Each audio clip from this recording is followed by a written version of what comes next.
Now, folks, if you'll just gather around a little closer now. Come right in a little closer. That's it. That's fine. That's fine, folks. Boxing. Beats and rhymes. Boxing. Beats and rhymes. Floyd Mayweather Jr., 47 years of age. He returns to the exhibition circuit, having a rematch with John Gotti Jr. So Leonard Ellerbe has either been sacked or removed himself from Mayweather Promotions, spend more time with his kids, and to assist Tank Davis, who has had a less than amicable split with Mayweather. Tank and Floyd going back and forth constantly. Richard Schaefer will replace Leonard Ellerbe as the CEO for Mayweather Promotions. No disrespect to Leonard, but he did his thing.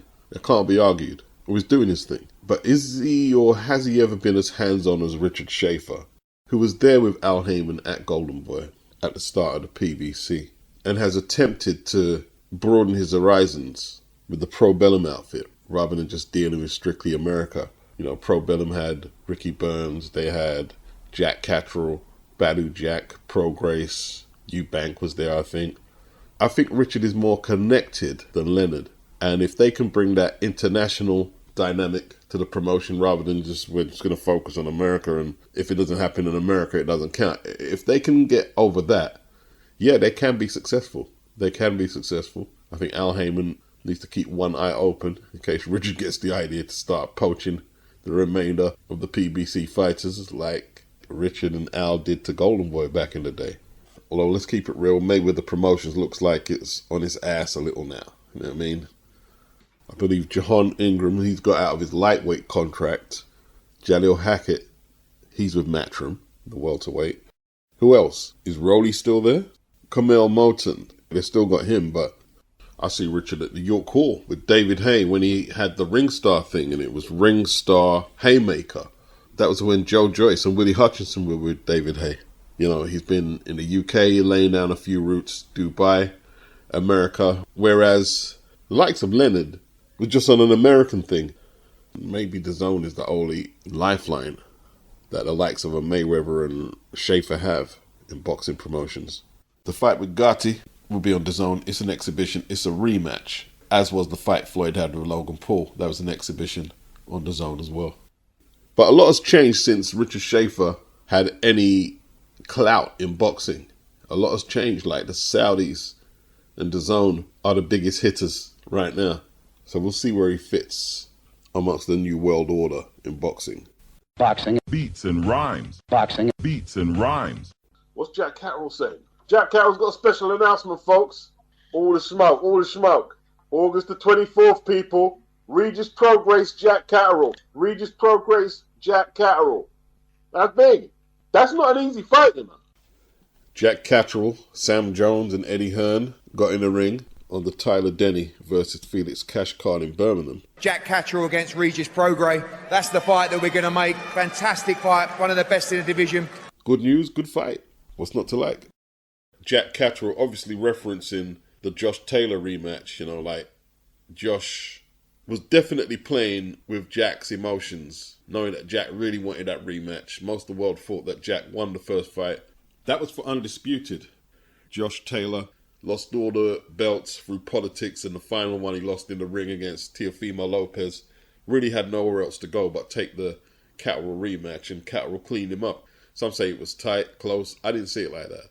But Jack said, I've waited around for big fights to happen, sitting around waiting for title shots, and it's caused a huge amount of inactivity. He said he'll never let that happen again.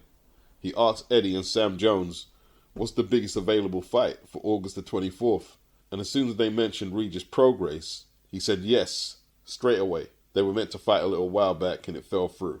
But now they go to the new Co-op Centre in Manchester on the 24th of August. Regis himself, he concurred with what Jack Catterall had to say. They were supposed to fight a few years back, but it never materialized. But now is the perfect time. He said he views Jack as one of the best in the world at 140.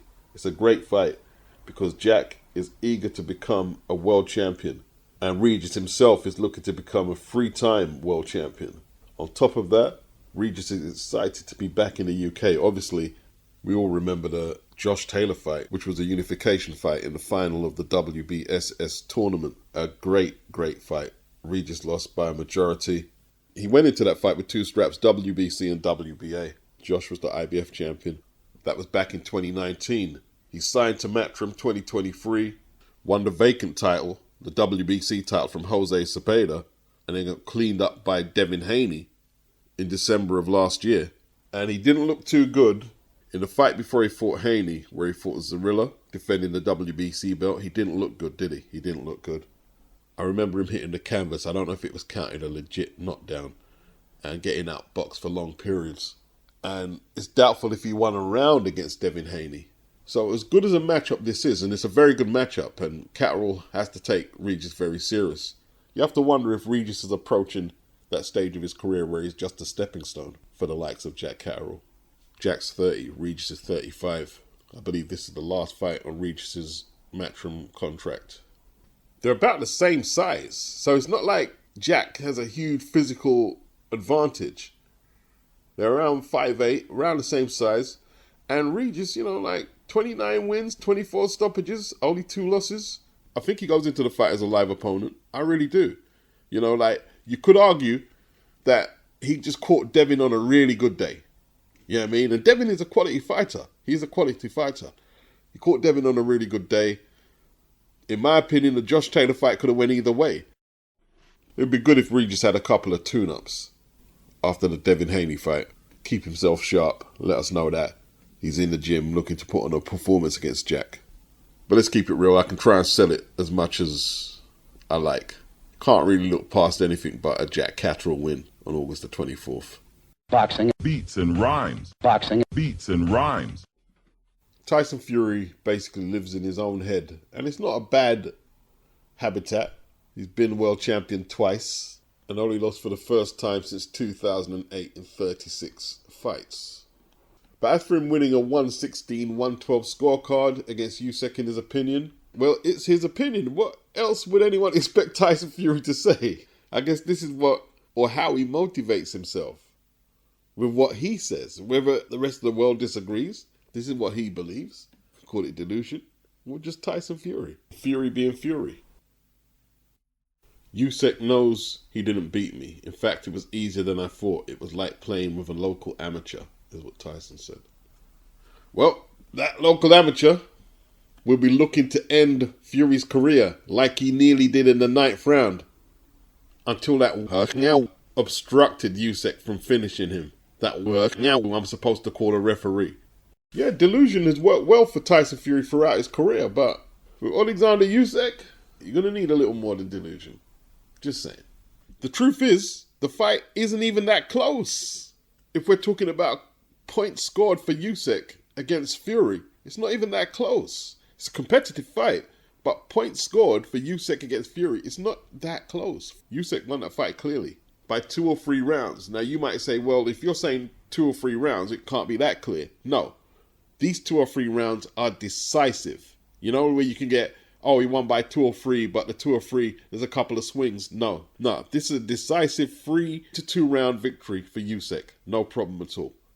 Boxing. Beats and rhymes. Boxing. Beats and rhymes. So the super featherweight contest between Cain Baker and Aqib Fiaz was cancelled due to irregular betting activities, said Eddie Hearn. The Gambling Commission, the British Boxing Board of Control, and Matchroom discussed the issue and they cancelled the fight. Cain Baker, he seemed very upset. There were no bets made from my people or my team, and the investigation from whatever gambling organisation will confirm this. The whole situation only got flagged when a member of my family contacted the other team to ask why there were bribes and money at my hotel. Cain said if he was betting against himself, he would have gone ahead with the fight. He wouldn't have allowed a family member to contact the opposition to stop the fight. The fight was never going ahead unless Cain agreed to take a dive, and that's the effing facts.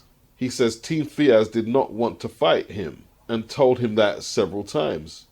Another thing, if he wanted to bet on himself, he wouldn't have had a member of Team Fiaz flying around putting bets on. He'd put the bets on himself. Make it make sense. Fiaz hasn't responded. Cain says the fact that Fiaz reckons he's been told he can't speak is pure bullshit, because no one has told Cain that he can't speak on the matter. So enough bullshit, you pair of pricks. You have admitted to your manager. So find another arsehole between you and tell the truth to the fans. Kane then took aim at Steve Wood, Fiaz's manager. You should effing release that a member of your team has admitted to you he has placed bets on me, Kane Baker, and tried to get him to take a dive. Kane said, "This is my livelihood, my mental health. Why should I have to deal with crap? And crap calling me a cheat when I've been an honest fighter all my career. Tell the truth, the fight only got pulled when a member of my family got in contact with the coach, Fiaz's coach, to stop the fight. The only person with any decency in that team is the coach." Eddie Hearn said in 15 years of promoting, he's never had an issue like that at none of his cards. Now in 2011, Carl Froch signed to Matchroom, just left the Hennessy stable.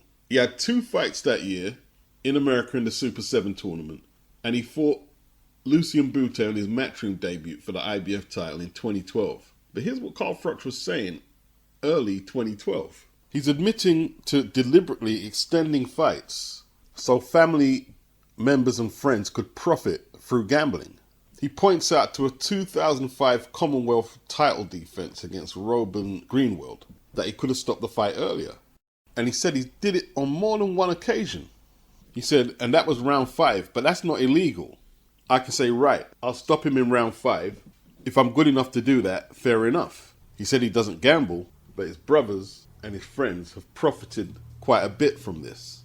He said he can speak openly on this because if he's good enough to step up the gas and stop the guy in round 5, then that's his privilege. And that's what he did in this particular Commonwealth defense. He said the only problem with that was that he held him up in round 4 when he was there for the taking, because he himself could have got taken out.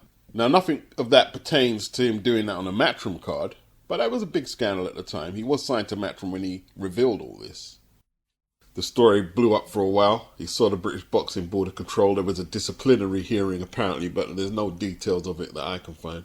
The opponent for the Commonwealth title fight, his name is Groeneveld. You might have seen him a few times back in the day on Sky Sports cards. Now, when the fight is stopped in the 5th, he's furious with Howard Foster. He's furious. It looked like a fair enough stoppage, but he's furious. But look at the 4th round. Carl Froch does look like he's pulling his punches a little. And there was obviously the 2020 fight when Dave Allen came back from the David Price defeat and took on Dorian Darch. And it was a bizarre fight. Dave Allen was posturing in an exaggerated manner, doing this version of the Philly shell. And they were fighting at half pace. It resembled a sparring session. They were talking to each other. And the crowd didn't know what to make of it. In the 3rd, Dave attacked the body and Darch went down. And as you can see here, both his legs go up in the air. He gets back up. Another attack from Dave Allen. Goes to the body, goes to the head. And Darch goes down. He does the same thing again. Legs go up in the air. He sits up like he's thinking about getting up.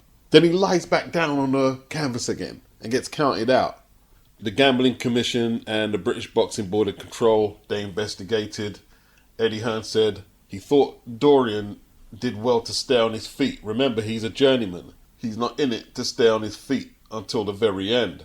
When they start getting heavy punches raining down on them, they don't want to be in there. Dave and his team, pre-fight talk, said they was going to go 6 rounds, but it was boring after 2, and then he stepped on the gas, and the finish was good. Eddie Hearn said it wasn't concerning to us, and he said he encouraged the Gambling Commission to investigate. He said the Gambling Commission are designed to make sure that fair play exists in the sport. I'm sure they will deal with this in the right way. Yeah, that was a Matchroom card. And Eddie said it wasn't a concern to us. Yeah, it wasn't a concern until the fan reaction and the media reaction got hold of what they thought the narrative was. And then the British Boxing Board of Control and the Gambling Commission began to raise concern. Nothing came of it though, except we never saw Dave Allen on another Matchroom card after that. He was condemned to the small hall fight zone Dennis Hobson circuit. Boxing. Beats and rhymes. Boxing. Beats and rhymes. Jose Sulaiman. So along with the 6 judges that he proposed for the first Usyk Fury fight, which the British Boxing Board of Control were never going to go for. Most of the fans and media said no, we're not going to do that. He also wants a VAR system of instant replays to review any contentious incidents during the fight. And it's not like he wants to do it just at the end of the round. He wants to do it mid-fight, mid-round, which could break up the rhythm and pattern of the fight and have it resembling American football or basketball. Who wants that? Video replay is a rule that the WBC has had for a few years, but it is a complicated situation with the British Boxing Board of Control, as they do not accept its use, is what Sullivan told TalkSport. And he says it's a rule. It wouldn't be a rule, it would be more a tool than a rule. You know what I mean? Like, however, during the rules meeting of the last fight between Fury and Usyk, the WBC demanded that video replay be used for the WBC's sake, and they will be pushing for it in the rematch and every fight that they're involved in. Well, why aren't they doing it now is the question. Why are you waiting for the Fury-Usyk fight? You know, most of the straps in boxing are not unified. So if they were really serious about this, most of the fights that they sanction, they could have VAR. But they don't. You wait until we've got an undisputed fight and you want to do all these experiments. 6 judges and VAR on one of the most important fights in boxing history. So how it worked on May the 18th, yeah? The Triple BC licensed all of the fights apart from the main event, Fury versus Usyk. The Middle East Professional Boxing Commission were in charge of that. But they're saying here the British Boxing Board of Control had a lot of influence over the Middle East Professional Boxing Commission, and they vetoed the VAR like they vetoed the 6 judges' proposal. But Sullivan still made it clear that if there was absolute evidence of major controversy in one of the fights, they would reserve the right to make their own decision using the big screen and correct the ruling. Now it says the WBA, IBF and WBO, none of them free sanctioning bodies recognize that technology. They don't recognize it. So they will use the technology to overrule what the other free sanctioning bodies are satisfied with. That's what they'll do. And then he spoke about 2019 where Julio Martinez took that WBC strap from Charlie Edwards, flyweight. Sullivan was in London for that fight. And after reviewing replays of the finish countless times, he rendered the fight a no contest when it looked like Martinez had knocked out Charlie Edwards, citing an illegal blow. The British Boxing Board of Control were not happy with that at all. They weren't happy. It's basically the referee's decision, and perhaps at a later date after reviewing it, they could change the ruling to a no contest or whatever required. But the question I have to ask Jose is, what did he see in the first fight between Usyk and Fury that would lead him to thinking that you need VAR, mid-round instant replays? All this 6 judges and replay stuff, it doesn't bode well for the tempo of a fight for a start. It really doesn't. And no matter how much the replays are studied, it's still going to cause controversy. People are still going to disagree with the rulings. No matter how much times it's studied and poked and prodded, people are still going to disagree. Let's take the Usyk Daniel Dubois low blow controversy. How did that play out post-fight?